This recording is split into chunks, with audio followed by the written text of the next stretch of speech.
Hi, everybody. As you can see, things here at the church look a little differently today than they usually do.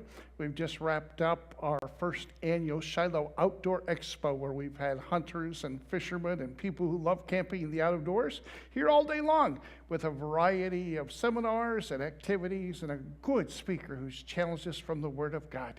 Of course, when you get that many hunters together, it's inevitable that everyone has a hunting story, and I'd like to share one of mine with you.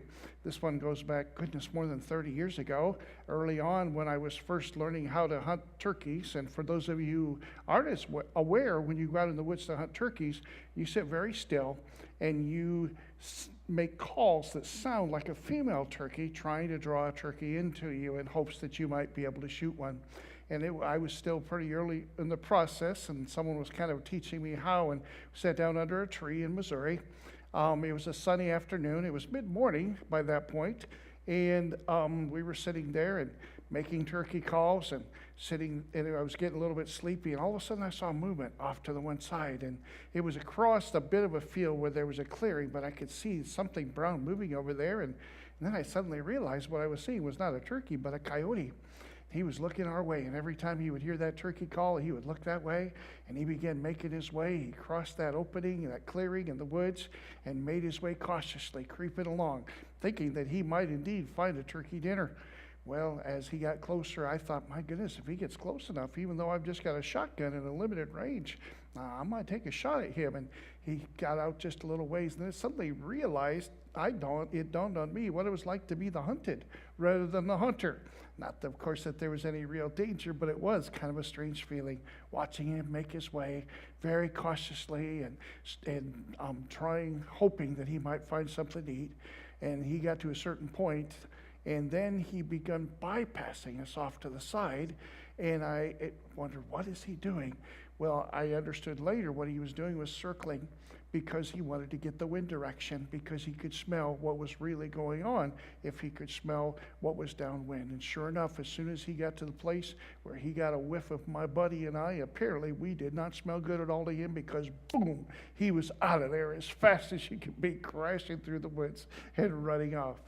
Well, it made me think of what it is like to be the hunted rather than the hunter. And as I was thinking about that today, someone had asked me if I'd ever hunted coyote. I said, well, not on purpose, but I've had some accidental encounters.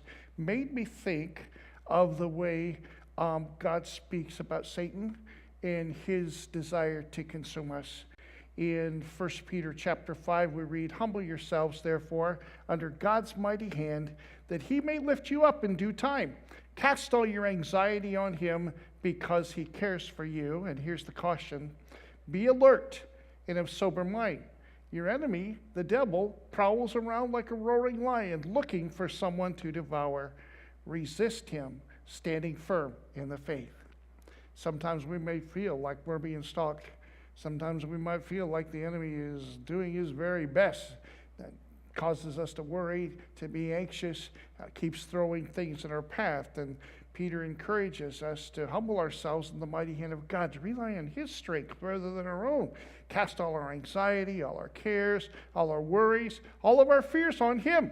And understand that while the devil may look like a roaring lion who can have the victory over us, he's got nothing on Jesus. If he circles and gets a win, you may look like prey to him, but just one whiff of Jesus and he's out of there, just like that coyote long ago. So I would encourage you to stand firm in your faith, to be diligent, to rely on God completely.